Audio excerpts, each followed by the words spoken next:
Eres un viejo inútil, papá. No sabes ni sentarte a la mesa sin estorbar.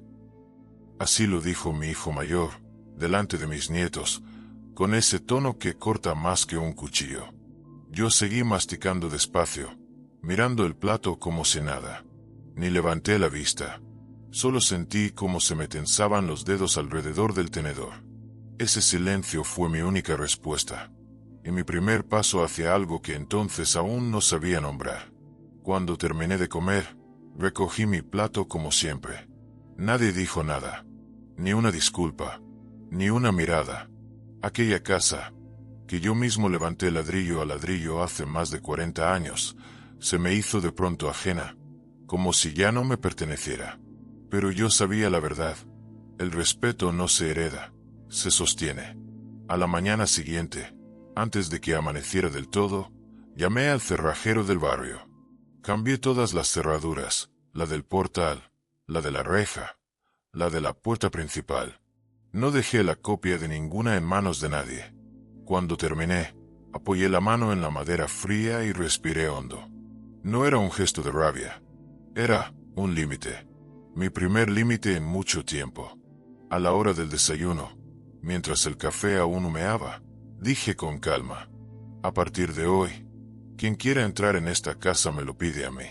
Nadie se atrevió a replicar. Solo se escuchó el crujido de una tostada y algún suspiro disimulado. Yo no buscaba pelea, buscaba orden.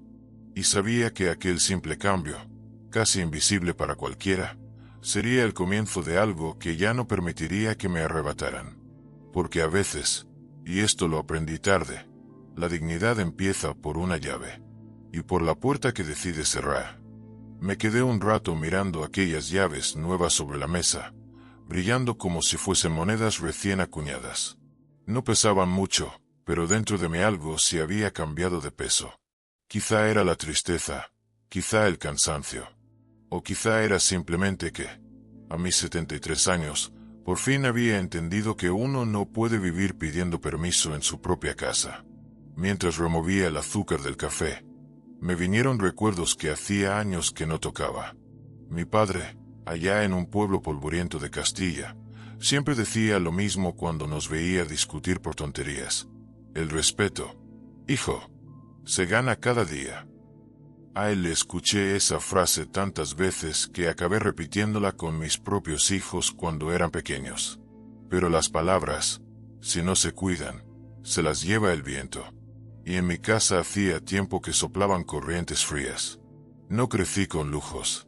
De joven trabajé en lo que salía, descargando sacos, llevando herramientas, arreglando tejados ajenos para poder levantar el mío.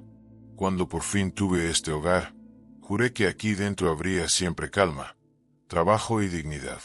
Y durante muchos años lo cumplimos.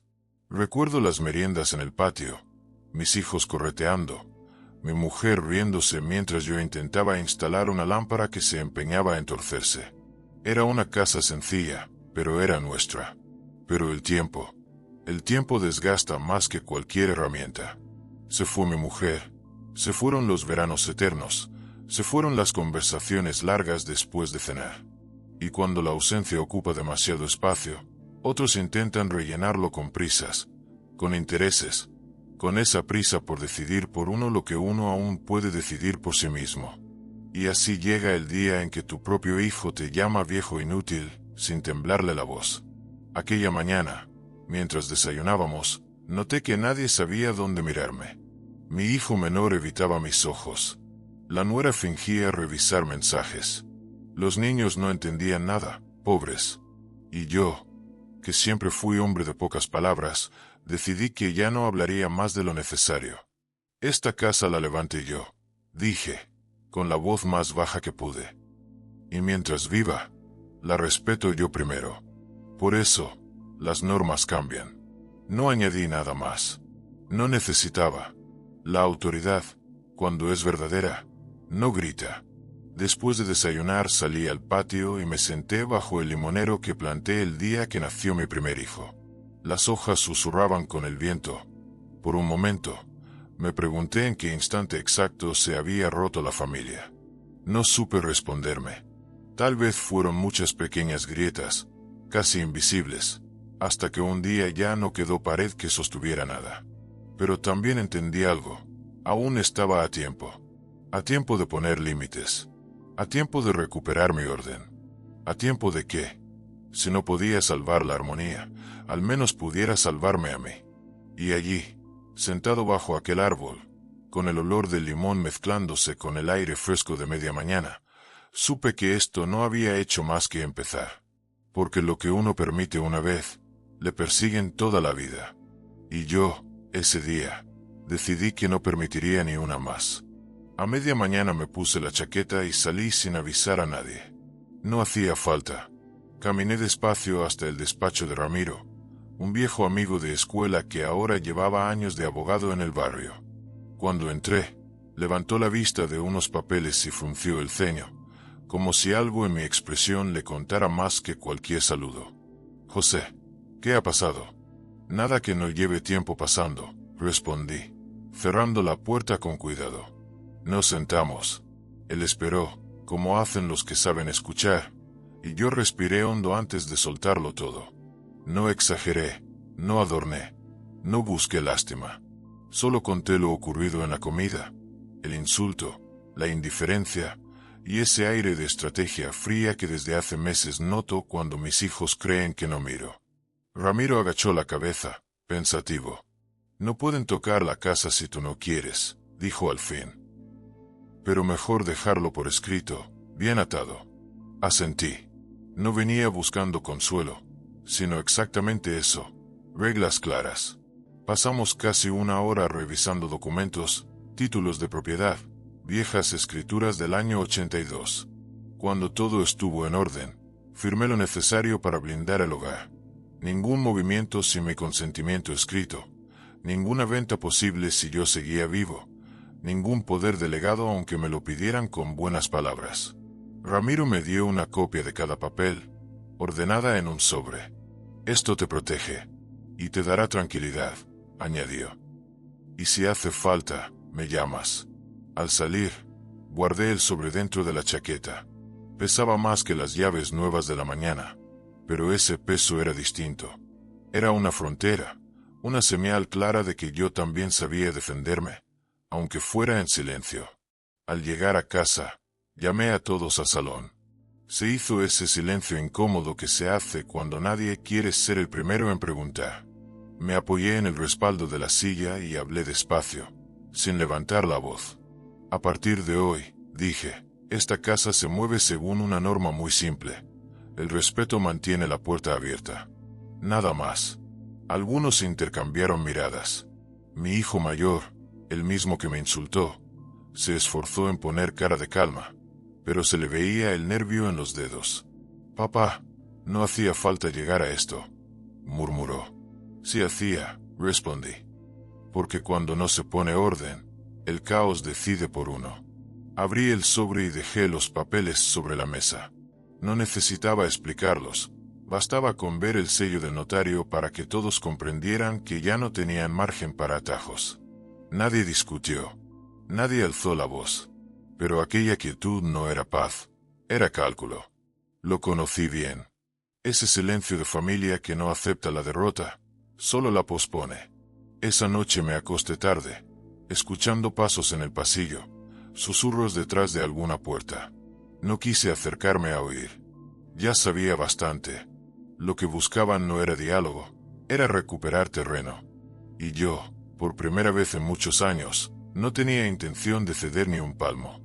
Porque la casa era mía, pero sobre todo, la dignidad también. Y esa, por fin, había empezado a protegerla. Los días siguientes fueron extraños, como si la casa entera respirara con cautela. Nadie levantaba la voz, pero tampoco había naturalidad.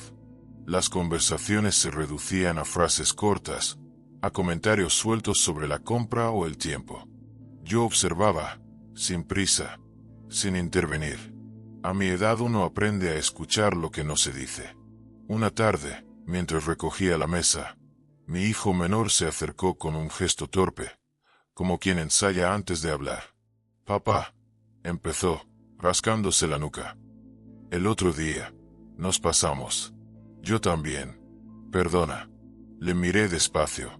No quise humillarle, ni poner en duda sus palabras. Pero había algo en sus ojos, un brillo inquieto, que no encajaba con el arrepentimiento sincero. Era más bien miedo. Miedo a lo que yo pudiera hacer ahora que sabía poner límites. Está bien, le dije. A todos se nos va la mano alguna vez.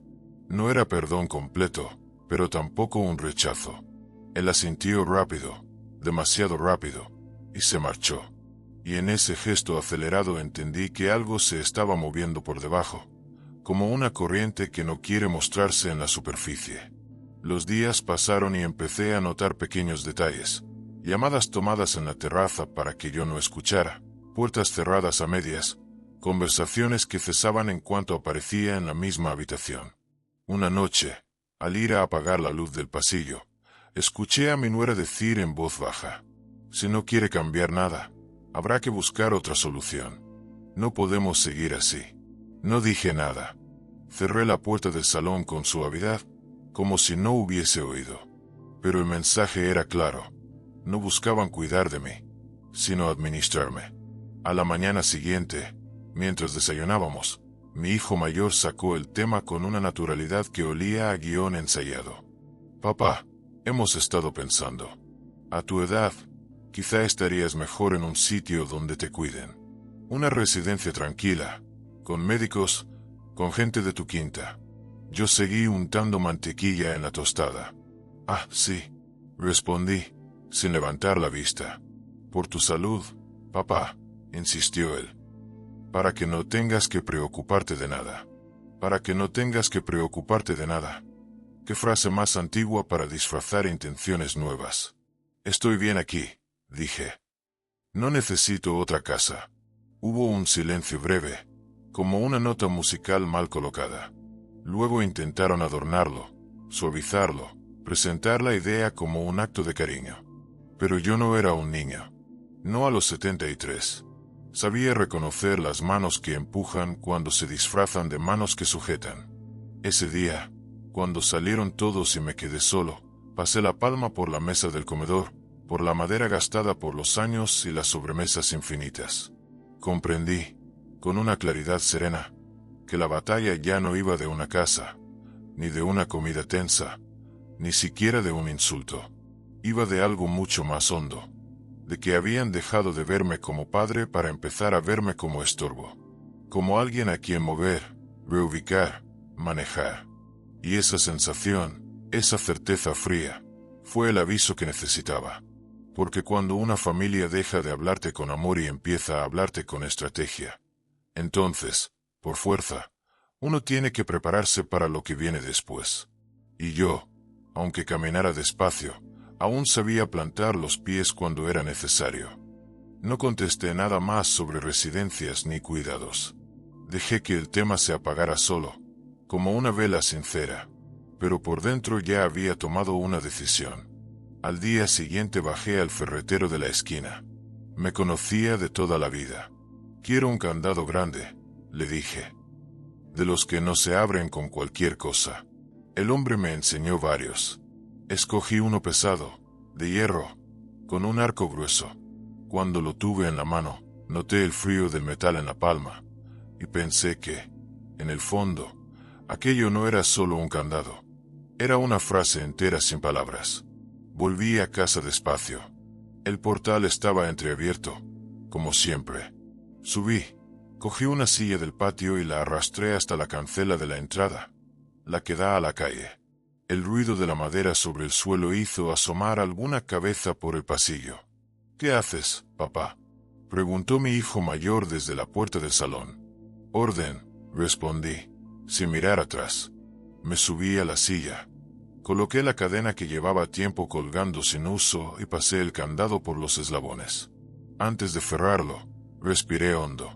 Lo oí a todos acercarse, notar su presencia detrás de mí. Ese murmullo inquieto que se forma cuando la familia ve algo que no esperaba. Cerré el candado con un clic seco. El sonido resonó más de lo que debería en aquel portal estrecho. Bajé de la silla y me volví hacia ellos. Estaban todos allí. Mis hijos, mi nuera, los niños asomando la cabeza por encima de las piernas de los mayores, con los ojos abiertos de curiosidad. ¿Y esto? Saltó mi hijo mayor, molesto. Muy sencillo, dije. Quien no me respeta, no entra. A partir de hoy, esta cancela se abre para quien venga con educación. Para lo demás, se queda cerrada. Lo dije despacio, sin dureza en la voz, pero sin espacio para réplica. Mi hijo menor dio un paso adelante. Papá, estás exagerando. No, le corté. Llevo años sin poner un solo límite. Si acaso, llego tarde. Se hizo un silencio espeso. Nadie se atrevía a tocar el candado. Los niños miraban la puerta como si de repente la casa se hubiera transformado en otra cosa. Y, en cierto modo, así era. Por primera vez en mucho tiempo, no eran ellos quienes decidían quién entraba y salía. Era yo. No buscaba castigar a nadie. No soy de castigos. Lo que quería era que entendieran algo sencillo. Esta casa, mientras yo respirara, no sería un pasillo por el que pasar sin mirar a quien se pisa. No estoy enfadado, añadí, viendo sus caras tensas. Pero ya no voy a discutir ni a pedir cariño. Solo voy a abrir la puerta a quien me hable como a un padre, no como a un estorbo. Nadie contestó. Uno de mis nietos, el mayor, me miró con una mezcla de respeto y miedo. Le sonreí un poco, para que supiera que aquello no iba contra él. El candado quedó colgando, brillante bajo la luz tenue del portal. Esa noche, al acostarme, pensé en él como en un guardián silencioso. No era una venganza, era una lección. Para ellos, y también para mí. Porque entendí, mirando desde la ventana la cancela cerrada, que la verdadera llave de mi vida la llevaba yo en el bolsillo. Y estaba dispuesto a usarla, aunque a más de uno no le hiciera gracia. La primera señal de que el candado había tocado un nervio llegó 3 días después.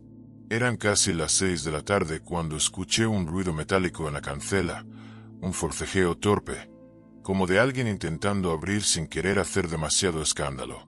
Me asomé desde la ventana del pasillo y lo vi claramente. Mi hijo mayor, con una navaja pequeña, tratando de forzar el arco del candado. No bajé corriendo. A mi edad ya no hay carreras, solo pasos firmes. Descendí las escaleras con calma, apoyando la mano en la barandilla. Cuando abrí la puerta, él se quedó congelado, con la navaja aún en la mano. ¿Qué estás haciendo?, pregunté, sin elevar la voz. Papá, se atascó. Pensé que, balbuceó. Guardé silencio un momento. A veces, callar es obligar a la verdad a mostrarse. Vete a casa, le dije al fin. Y piensa bien si quieres seguir entrando por esta puerta. Él quiso replicar, justificarse, convertir aquello en un malentendido absurdo. Pero no lo dejé. Cerré la puerta despacio, sin un golpe, sin un grito. Y al hacerlo, sentí una mezcla de dolor y claridad. Dolor por lo que veía. Claridad por lo que ya no podía negar. Esa misma tarde llamé a Ramiro. Ha llegado el momento de dejarlo todo por escrito. Todo, le dije. Él no se sorprendió. Me pidió que pasara por su despacho a la mañana siguiente. Llevamos más de 2 horas revisando cada detalle. Propiedad, acceso, denuncia preventiva de intento de manipulación, registro fotográfico del candado forzado, incluso una notificación formal a la policía local para que constara que cualquier intento de entrada sin permiso sería considerado allanamiento. Cuando salí del despacho, llevaba otro sobre en la chaqueta, más grueso, más definitivo. Al llegar a casa sentí un silencio raro, como de respiraciones contenidas detrás de las puertas. No me preocupé. Fui al salón, dejé el sobre la mesa y me serví un vaso de agua. A media tarde escuché voces en la calle. Me asomé y los vi. Mis hijos, mi nuera y un hombre que no conocía, un tipo alto, con herramientas colgando del cinturón. No tocaron el timbre. Fueron directos a la cancela. El desconocido sacó un alicate grande, de esos que muerden hierro. Iban a romperlo, a la fuerza, sin hablar conmigo. El aire se me heló en el pecho, pero no de miedo, de confirmación. Allí estaba, ante mis ojos, lo que tanto temía. La codicia disfrazada de preocupación. La prisa por entrar, no para verme, sino para controlar. Abrí la ventana del piso de arriba. No toquéis ese candado, dije, firme. El hombre levantó la vista, sorprendido. Mis hijos también. Ninguno esperaba que estuviera observando, ni mucho menos que mi voz saliera tan segura. Ese hombre no entra a mi casa, añadí. Y vosotros tampoco, si venís así. Hubo un instante de inmovilidad, un silencio casi teatral. Luego mi hijo mayor dio un paso atrás, murmuró una excusa apresurada al desconocido, y todos se marcharon sin mirar atrás. Cerré la ventana muy despacio, y entonces lo sentí, una tristeza honda, sí, pero también una certeza serena. No era imaginación, no era exageración, no era vejez, era traición, con todas sus letras. Aquella noche dormí poco, pero con una convicción nueva. Había perdido mucho en la vida, gente, tiempo, ilusiones, pero no iba a perder lo último que me quedaba, el derecho a decidir sobre mi propia casa, sobre mi propio nombre, sobre mi propia dignidad.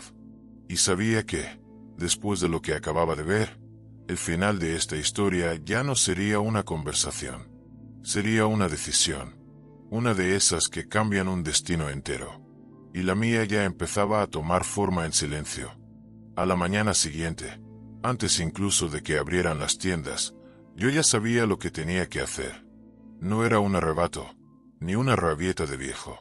Era la conclusión lógica de todo lo que había visto. Llamé a Ramiro. Ha llegado la hora de terminar esto, le dije. Quiero vender la casa. Hubo un silencio al otro lado. ¿Estás seguro, José? Más que nunca.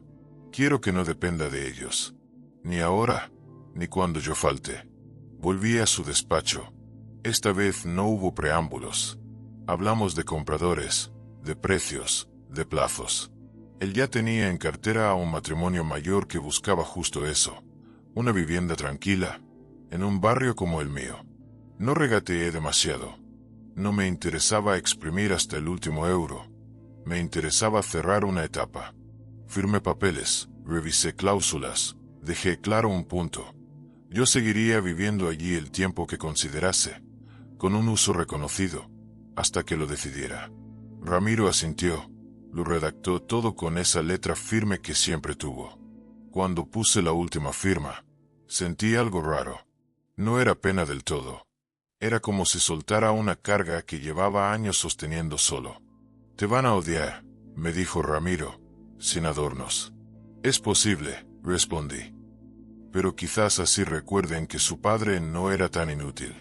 Al volver a casa, respiré hondo en el portal. Toqué la pared, el pasamanos, la puerta. Cada rincón guardaba una vida entera, pero también guardaba humillaciones recientes.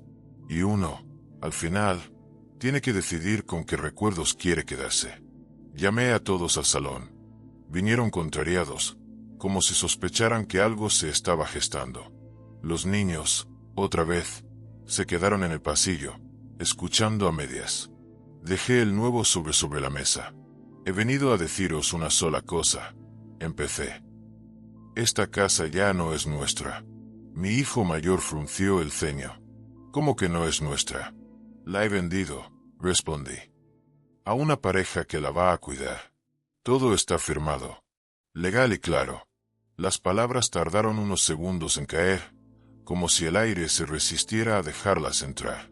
Mi nuera se puso pálida. Mi hijo menor abrió la boca, pero no le salió voz. «¿Estás loco?», soltó al fin el mayor. «¿Cómo haces esto sin consultarnos?». Lo miré fijo, sin ira. De la misma forma que tú me llamaste viejo inútil delante de tus hijos sin consultarme nada, dije.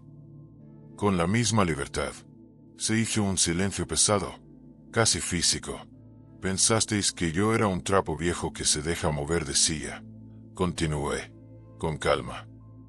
Pues bien, mirad qué bien se mueve un viejo cuando decide hacerlo. No levanté la voz, pero las palabras quedaron clavadas en las paredes. Vi en sus caras algo que hacía tiempo no veía. No era respeto todavía, era desconcierto. El descubrimiento tardío de que su padre seguía teniendo mano firme. No lo hago para castigaros, añadí, más despacio. Lo hago para que entendáis que nadie tiene derecho a tratar así a quien le dio techo, ni a convertirlo en moneda de cambio. Ellos empezaron a protestar, a hablar de injusticia, de herencias, de derechos. Yo escuché un momento y luego levanté la mano. Los derechos se hablarán cuando toque, dije. De momento, lo único que quiero que os quede claro es esto. El viejo inútil ha tomado la última decisión sobre esta casa. Miré de reojo por el pasillo. Uno de mis nietos me observaba en silencio, con la mano apoyada en el marco de la puerta. Pensé en él, más que en ninguno, cuando añadí. Y que nadie se engañe. Lo que se vende no es solo una casa. Es la oportunidad que tuvisteis de hacer las cosas de otra manera. Recogí el sobre. Me lo guardé en el bolsillo interior de la chaqueta y salí al patio sin esperar respuesta. Ya no necesitaba convencer a nadie. La decisión estaba tomada, atada, firmada. Mientras me sentaba bajo el limonero, sentí por primera vez en mucho tiempo una especie de alivio hondo, casi silencioso. Había renunciado a la casa, sí, pero no iba a renunciar a mí. Y aunque ellos aún no lo supieran, lo que quedaba por venir, mi testamento, mi última palabra, iba a terminar de poner cada cosa en su sitio. Salí del salón dejando atrás sus voces agitadas, como un eco que ya no me alcanzaba. Caminé despacio hacia la puerta principal. Toqué el candado, aún frío de la mañana. Lo acaricié como quien cierra un capítulo con la yema de los dedos. Luego di media vuelta y entré de nuevo en la casa, no para quedarme, sino para preparar mi salida definitiva. Pasé la tarde ordenando papeles. No eran muchos, pero cada uno tenía un peso distinto. Recibos viejos, fotos que aún olían a veranos felices, cartas que mi mujer me dejó antes de marcharse. Las guardé con cuidado en una caja pequeña. Solo una. A mi edad uno aprende que lo esencial cabe siempre en poco. Cuando ya estaba atardeciendo, llamé a Ramiro otra vez. Ramiro, dije. Quiero que terminemos el testamento esta misma semana. No habrá herencias complicadas. Lo quiero limpio. Él comprendió al instante. ¿Estás preparado para las consecuencias? Las consecuencias ya las he vivido, respondí. Lo único que queda ahora es dejar la verdad escrita. Quedamos en vernos 2 días después. Cerré la ventana y me quedé un momento mirando el patio. Todo estaba tranquilo. El limonero, las macetas viejas, la silla donde tantas veces me senté a ver caer la tarde. Qué raro es despedirse de una casa sin que duela del todo. Pero es que, cuando una casa deja de ser refugio, ya no se pierde, se libera. Esa noche casi no dormí, pero no por preocupación. Era una especie de calma extraña. Una serenidad que llega cuando uno ha aceptado que la justicia, la verdadera, la que no necesita castigos ni discursos, es simplemente vivir en paz. A la mañana siguiente reuní a todos otra vez. No por obligación, sino porque quería cerrar la historia con mi propia voz, no con rumores ni reproches. Me planté en medio del salón. Ellos, de pie, esperando otra noticia que no pudieran controlar. Mañana me voy, dije. La casa ya no es nuestra y no voy a quedarme a pelear por nada. Me marcho por mi propio pie. No me echa nadie. Mi hijo menor intentó acercarse. Papá, no tienes por qué. Sí tengo, le interrumpí. Porque prefiero dormir bajo un árbol que en una casa donde no se me respeta. No lo dije para herir. Lo dije como quien entrega una verdad que llevaba meses queriendo salir. Les indiqué que podían quedarse los muebles, las cosas prácticas, todo lo que no tuviera alma.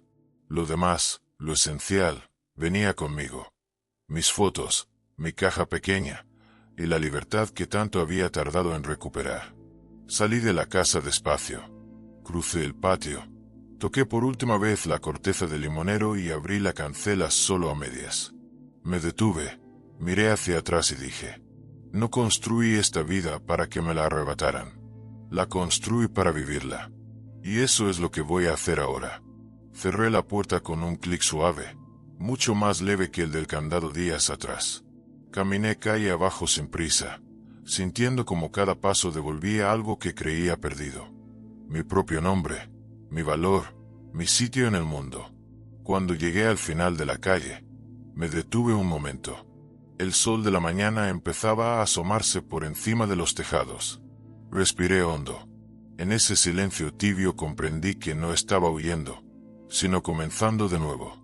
Y así, con una caja bajo el brazo y la dignidad intacta, seguí adelante. Porque la vejez no es debilidad, es una prueba. Y yo, por fin, había pasado la mía. El camino, por primera vez en mucho tiempo, era mío otra vez. Y el amanecer, tranquilo y ancho, me acompañó sin exigir nada.